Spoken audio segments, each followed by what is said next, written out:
Hello students, welcome back again to social science class of class 9th.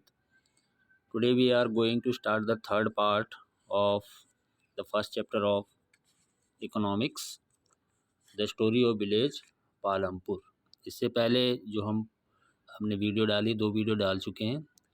हमारी जो दूसरी video थी, हम इसमें फार्मिंग इन पालमपुर कर रहे थे, जिसमें हमने फर्स्ट पार्ट इसका लैंड इज़ फिक्स पढ़ा। इसके बाद सेकंड पार्ट इसका is there a way one can grow more from the same land और विल द लैंड सस्टेन, ये हम पढ़ चुके हैं। हमारा फोर्थ पॉइंट आता है इसी का, इसमें डिस्कस करेंगे how is land distributed between the farmers of Palampur. Palampur में जो लैंड डिस्ट्रीब्यूशन था वो कैसा था, इसके बारे में पढ़ेंगे। You must have realise how important land is for farming. ये आपने रियलाइज़ कर लिया होगा कि जो लैंड है फार्मिंग के लिए कितना इम्पॉर्टेंट है। अनफॉर्चुनेटली, दुर्भाग्यवश क्या होता है, not all the people engage in agriculture have sufficient land for cultivation. जितने भी लोग एग्रीकल्चर पे एंगेज हैं उनके पास खेती के लिए पर्याप्त ज़मीनें नहीं हैं। In Palampur about 1/3 of the 450 families are landless. Palampur में जो 450 फैमिलीज़ हैं उनके पास 1/3 लोगों के पास अपनी खुद की ज़मीन नहीं। इट मीन्स 150 फैमिलीज़, ऐसे 150 फैमिलीज़ हैं जो बिलोंग करते हैं दलित फैमिलीज़ से, जिनके पास खेती के लिए ज़मीन नहीं है। Of the remaining who own land 240 families cultivate small plots of land. और जिनके पास ज़मीनें हैं वो ऐसे फैमिलीज़ 240 फैमिलीज़ हैं जिनके पास छोटे प्लॉट्स हैं जो कि 2 हेक्टेयर से भी साइज में कम है। Cultivation of such plot doesn't bring adequate income to the farmers family. ऐसी जो ज़मीनें हैं 2 हेक्टेयर से कम, जो स्मॉल फार्मर्स है, वो अपनी फैमिलीज़ के लिए पर्याप्त इनकम को अर्न नहीं कर पाते हैं। इट मीन्स कितनी फैमिलीज़ बची है आपकी, 60 फैमिलीज़। यहाँ देखें, you have seen the large number of small plots scattered around the village in the picture. Picture में जो आप देखेंगे जो छोटे छोटे प्लॉट्स है अलग अलग जगह बिखरे पड़े हैं। These are cultivated by the small farmers. इन लैंड्स को छोटे किसान कल्टिवेट करते हैं। और जो दूसरी तरफ है, other hand, more than half of the area of the village is covered by plots that are quite large in size. और कुछ ऐसे पार्ट्स हैं जो प्लाट्स हैं बड़े बड़े साइज में बटे हुए हैं। In Palampur there are 60 families of medium and large farmers. Palampur में ऐसी 60 फैमिलीज़ हैं जो कि मध्यम वर्गीय और बड़े किसान हैं जिनके पास 2 हेक्टेयर से भी ज़्यादा ज़मीनें हैं। और कुछ ऐसे किसान हैं जिनके पास 10 हेक्टेयर यानी 10 हेक्टेयर से भी अधिक की ज़मीन है। इट मीन्स आपके पास जो 450 फैमिलीज़ थी, जिनमें 1/3 इसका अगर आप निकाल दें तो 150 फार्मर्स के पास कोई ज़मीन नहीं है। और 240 फैमिलीज़ जो है इसके ये स्मॉल फार्मर्स हैं। और बाकी जो रिमेनिंग है 60 फार्मर्स जो है बिग फार्मर्स हैं एंड मीडियम फार्मर्स हैं जिनके पास खुद की 2 हेक्टेयर से ज़्यादा की ज़मीन है। तो ये है land distribution between farmers of Palampur. अब इसमें एक स्टोरी इसमें पढ़ लेते हैं। In 1960, Govind was a farmer with 2.25 hectares of largely unirrigated land. Govind एक किसान है जिसके पास 2.25 हेक्टेयर्स ज़मीन थी जो कि अनइरिगेटेड लैंड थी, जिसमें सिंचाई की सुविधा नहीं थी। With the help of his 3 सन, उसके जो 3 बेटे थे गोविंद के, वो खेतों को जोतते थे। Though they didn't have very comfortably, the family manage to feed itself with a little bit of extra income. इसका मतलब है कि वो कंफर्ट नहीं थे, जो उनकी ज़मीन थी वो उससे इतना अनाज नहीं हो पाता था जिसके लिए उनको एक्स्ट्रा इनकम की ज़रूरत थी। तो एक्स्ट्रा इनकम के लिए उन्होंने एक बफेलो रखा, दैट द फैमिली पोजेस्ड। उनके पास एक बफेलो था। सम ईयर्स आफ्टर, कुछ साल बाद क्या होता है, गोविंद की डेथ हो जाती है। This land was divided among his 3 sons, और जो 2.25 हेक्टेयर्स की ज़मीन थी उनके तीनों लड़कों में बराबर बढ़ जाती है। Each one now has a plot of land that is only 7.25, हर बेटे को 7.75 हेक्टेयर की ज़मीन मिल जाती है। Even with improved irrigation and modern farming method, यानी इम्प्रूव्ड इरीगेशन यानी सिंचाई की अच्छी सुविधा होने के कारण और जो मॉडर्न फार्मिंग मेथड होने के कारण भी जो गोविंद के सन्स थे are not able to make a living from their land, यानी कि जो लैंड से उनको जीविकोपार्जन यानी कि वहाँ से इनकम उनको नहीं मिल पा रही थी। They have to look for additional work, उनको दूसरे काम की तलाश में रहना पड़ रहा था। क्लियर? ये देखो यहाँ पर एक पिक्चर दे रखी कि आपकी ये कैसे कैसे फार्मिंग हो रही है। ये देखो हाथ से ये कटाई हो रही है, यहाँ पर ये हाथ से कटाई हो रही है। ये बैलों की ये ट्रेडिशनल फॉर्म है आपका, बैलों के द्वारा खेतों को जोता जा रहा है, फिर स्प्रे किया जा रहा है, पेस्टिसाइड छिड़का जा रहा है, बीज आप देख रहे हो कैसे बोया जा रहा है। ये सब ट्रेडिशनल मेथड है, ये इसको देख लेंगे आप। इसके बाद डिस्ट्रीब्यूशन ऑफ कल्टीवेटेड एरिया, ये एक ग्राफ बना हुआ है, इसको थोड़ा सा देख लें हैं।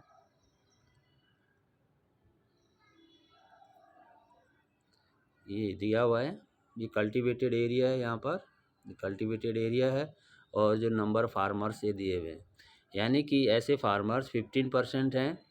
15% फार्मर्स के पास 55.4 की लैंड है और जो 85% किसान हैं यानी बिग फार्मर्स हैं, इनके पास है 44.6% की लैंड। क्लियर? नेक्स्ट आता है आपका 5th point, who will provide the labour, labour कौन मुहैया कराता है। आफ्टर लैंड, लैंड के बाद लेबर आपका नेसेसरी फैक्टर फॉर प्रोडक्शन है। लैंड के बारे में हमने पढ़ा, ये फैक्टर प्रोडक्शन था पहला। दूसरा फैक्टर आता है आपका लेबर, जो कि बहुत ही ज़रूरी है प्रोडक्शन के लिए। Farming requires a great deal of hard work, farming के लिए कठिन काम की आवश्यकता होती है। Small farmers along with their family, जो छोटे किसान हैं अपनी फैमिलीज़ के साथ अपने खेतों को जोतते थे। Thus they provide the labour required for farming themselves, इसलिए जो भी लेबर की रिक्वायरमेंट होती थी उनको अपनी फैमिली से ही मिल जाती थी। मीडियम और जो लार्ज फार्मर्स हैं वे हायर करते थे लेबरर को, दिहाड़ी पे बुलाते थे और अपने फील्ड में काम करवाया करते थे। Clear? Farm labourers come either from landless families, जो फार्म लेबरर्स को रखा जाता था काम के लिए, या तो वो लैंडलेस फैमिलीज़ होती थी जिनके पास खुद की ज़मीन नहीं होती थी, या families cultivating small plots of land, यानी जिनके पास छोटी छोटी जोतें होती थी या प्लॉट्स होती थी, उन फैमिलीज से ये लेबर हायर कर लेते थे। Unlike farmers, farm labourers do not have a right over the crops grown on the land, यानी कि जो खेतों में काम करते थे किसान या दिहाड़ी पे काम करते थे उनका कोई अधिकार नहीं होता था फसल में।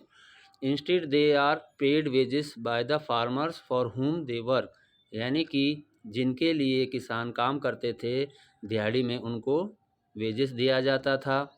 Wages can be in cash, या तो उनको कैश में पैसा दिया जाता था या फिर उनको काइंड में पेमेंट मिलता था। काइंड मीन्स हो गया क्रॉप्स उनको दे दिया जाता था, फसल का कुछ थोड़ा बहुत हिस्सा उनको मिल जाता था।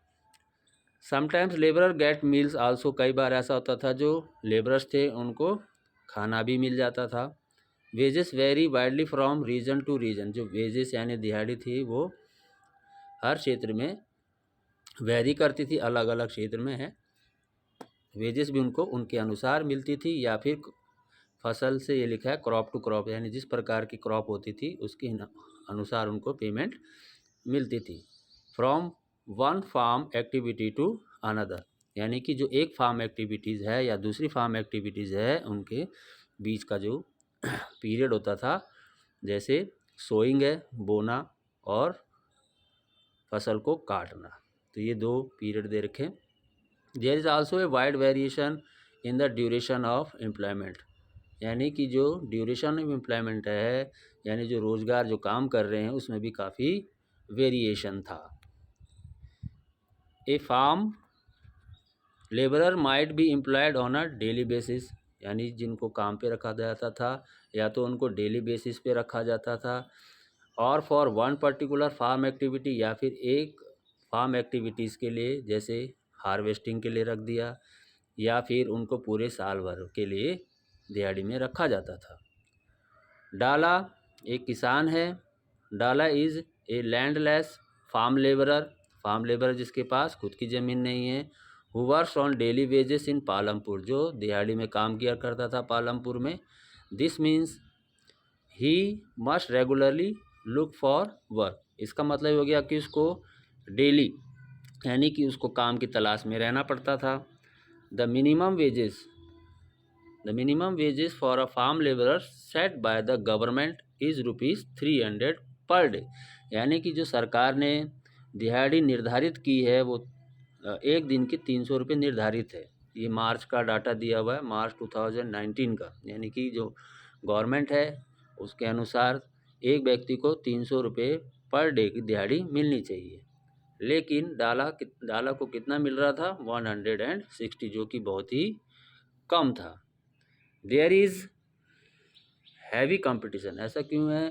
क्योंकि काम के लिए बहुत ही ज़्यादा कंपटीशन था among the farm labourers in Palampur.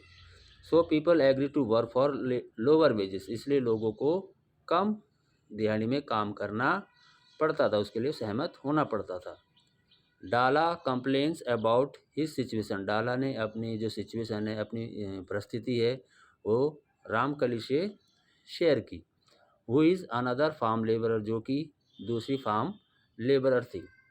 Both Dala and Ramkali are among the poorest people in the village, जो दोनों हैं यानी डाला और रामकली गांव के गरीब लोगों में आते थे।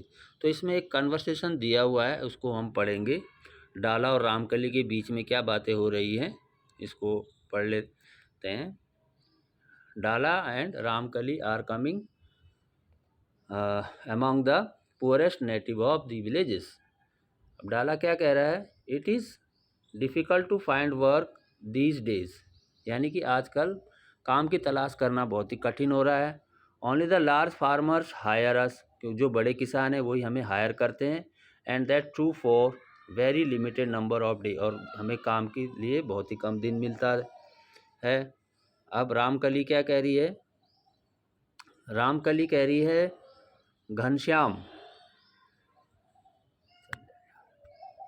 घनश्याम द लार्जर फार्मर, एक घनश्याम है जो कि बड़ा किसान है। Has just bought a harvester, उसने एक हार्वेस्टर खरीद लिया है। हार्वेस्टर का मतलब एक फसल को काटने वाली मशीन है। So we are going to get even less work, इसलिए हमें और भी कम काम मिल रहा है हार्वेस्ट के लिए। Last year I work for less than 5 months in the whole year, यानी कि पिछले साल पूरे साल में मुझे केवल 5 महीने का ही काम मिल पाया था। अब डाला क्या कह रहा है? We have tractor for ploughing, यानी खेत को जोतने के लिए हमारे पास ट्रैक्टर है। हार्वेस्टर है हार्वेस्टिंग के लिए, यानी फसल को काटने के लिए हार्वेस्टर है। थ्रेसर है फॉर थ्रेसिंग, जो गेहूं की बालियां होती है जिनमें से बीज निकलता है, उसके लिए थ्रेसर रखा गया है। इवन फॉर रिमूविंग वीड्स को भी निकालने के लिए फार्मर क्या करते हैं? वेडिसाइड स्प्रे करते हैं। पहले हाथों से वेडिसाइड, जो अनवांटेड ग्रास होती है, उनको हाथों से उखाड़ा जाता था। अब जो लार्ज फार्मर हैं उन्होंने वेडिसाइड रख दिया।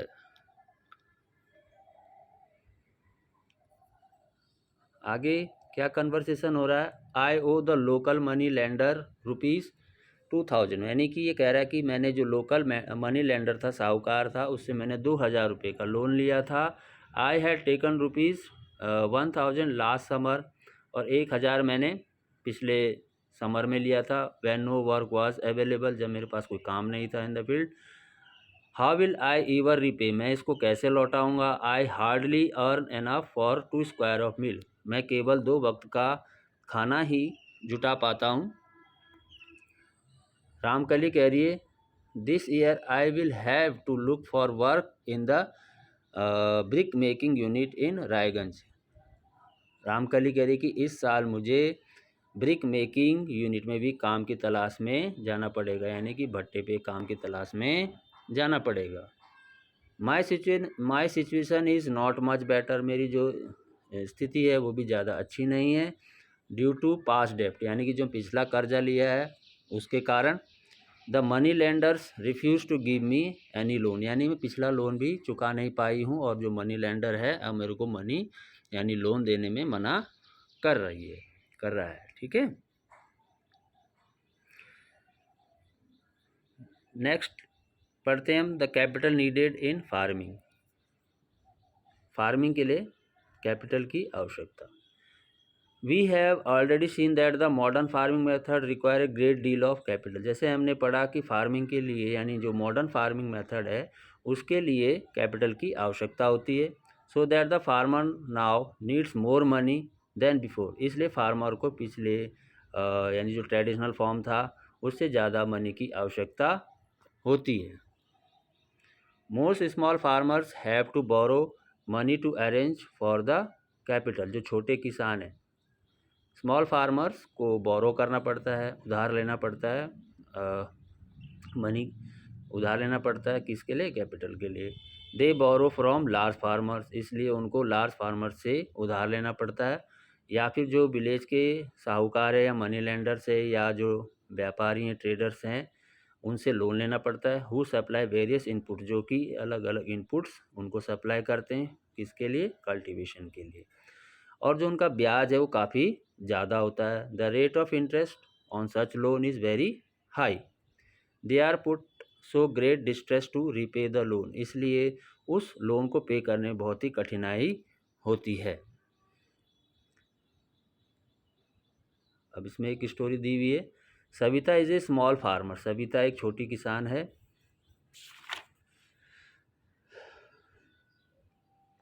सी plans to cultivate wheat on her 1 hectare of land, यानी कि उसके पास 1 हेक्टेयर लैंड है जिसमें खेती करती है।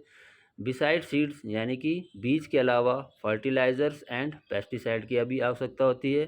She needs cash to buy water, यानी कि उसको पैसे की आवश्यकता है पानी खरीदने के लिए। And repair her farm instrument, जो फार्म इंस्ट्रूमेंट है उसको रिपेयर करने की उसको पैसे की आवश्यकता है। She estimate that the working capital itself would cost a minimum of ₹3000, उसने एक एस्टिमेट लगाया, अनुमान लगाया कि जो वर्किंग कैपिटल है कम से कम उसको 3000 रुपये की आवश्यकता है। She doesn't have the money, उसके पास पैसे नहीं हैं। So she decides to borrow from Tejpal Singh, इसलिए उसने निर्णय लिया कि वो तेजपाल से लोन लेगी, उधार लेगी। ए लार्ज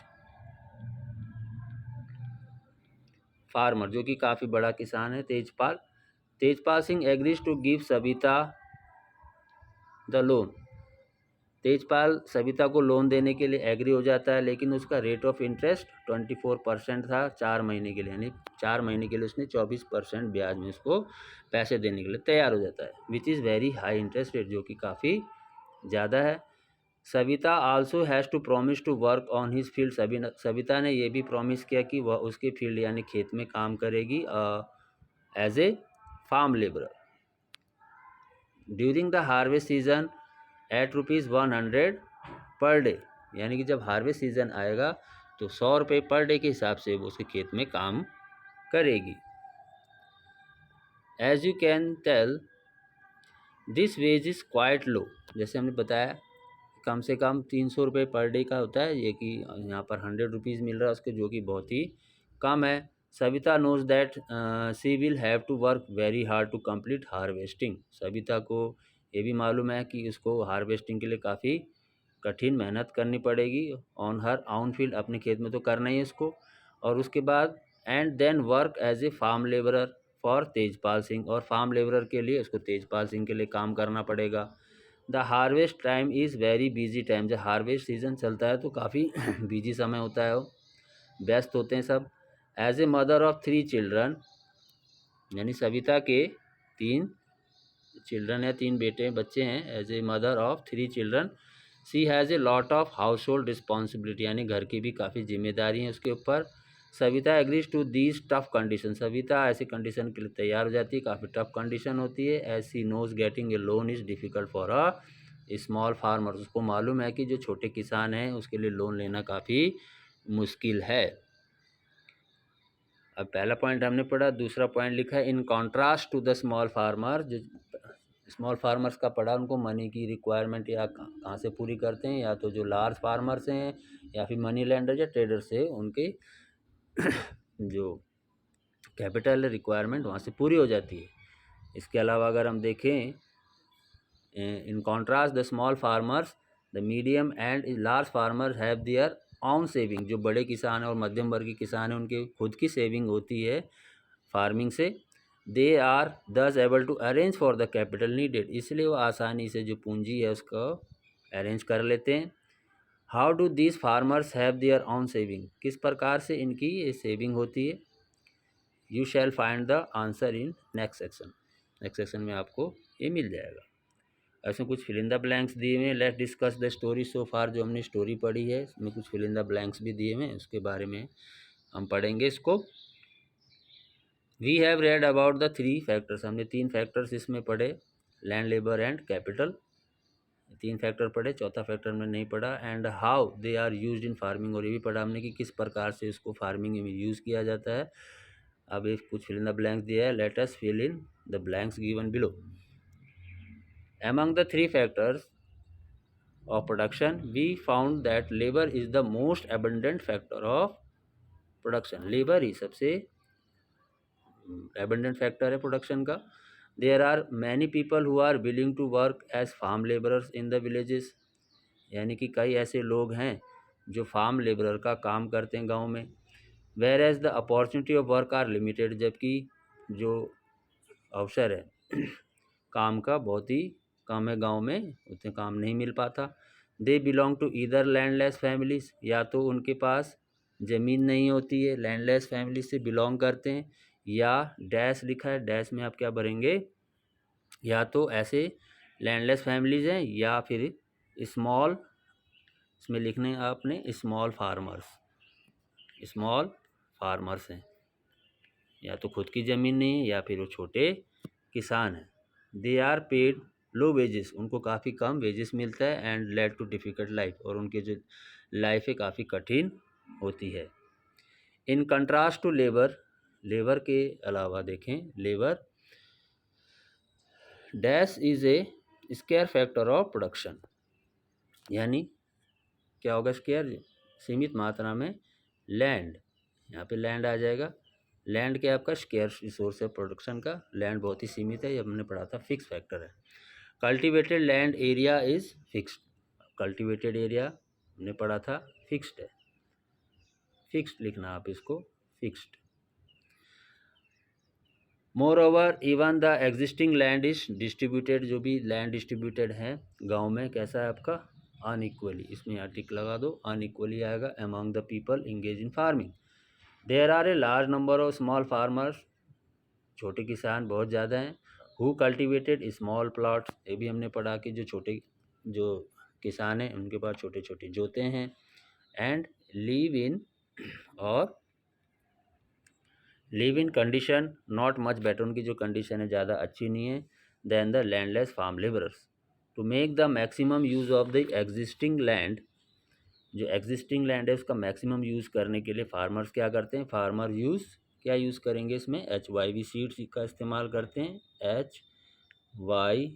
HYV सीड्स का इस्तेमाल करते हैं, और मॉडर्न फार्मिंग मेथड का इस्तेमाल करते हैं। इसमें दूसरे में आएगा modern farming method, modern farming method का इस्तेमाल करते हैं प्रोडक्शन को बढ़ाने के लिए। Both these have led to increase in production of crop, modern farming method require a great deal of, और मॉडर्न फार्मिंग मेथड को करने के लिए किसकी आवश्यकता होती है? कैपिटल की। ठीक है, कैपिटल आ जाएगा यहाँ, कैपिटल की आवश्यकता होती है। Small farmer usually need to borrow money to arrange for the capital, जो छोटे किसान हैं उनको मनी अरेंज करना पड़ता है। And are put to great distress to repay the loan, और उनको लोन पे करने में काफ़ी कठिनाई होती है। Therefore capital two is a scarce factor of production, इसलिए हम कह सकते हैं कि जो कैपिटल यानी पूंजी वो भी सीमित मात्रा में रहती है फैक्टर प्रोडक्शन के लिए, पर्टिकुलरली किसके लिए? अधिकतर जो है छोटे किसान के लिए। Though both land and capital are scarce, land और कैपिटल दोनों ही स्केयर रिसोर्सेज हैं। There is a basic difference between the two factors of production, basic difference क्या है दोनों फैक्टर्स ऑफ प्रोडक्शन में? लैंड क्या है आपका? नेचुरल रिसोर्सेज है, लैंड यहाँ पे लिखेंगे आप, land is a natural resources, और वेर एज जो कैपिटल है, कैपिटल कौन लगाएगा? मैन मेड लगाएगा। ठीक है, ये कैपिटल आपका मैन मेड हो जाएगा। It is possible to increase capital, ये पॉसिबल है कैपिटल को इंक्रीज करना, whereas land is fix, लेकिन लैंड तो फिक्स है। Therefore it is very important that we take good care of land, इसलिए ये ज़रूरी है कि हमें लैंड की देखभाल करनी चाहिए, और जो दूसरे नेचुरल रिसोर्सेज हैं उसका यूज़ करना चाहिए फार्मिंग में। क्लियर? इसके बाद जो आएगा आपका sale of surplus farm product, इसको हम नेक्स्ट वीडियो में पढ़ेंगे। आज के लिए इतना ही। Watch my video, like, share and subscribe my channel. Thanks for today.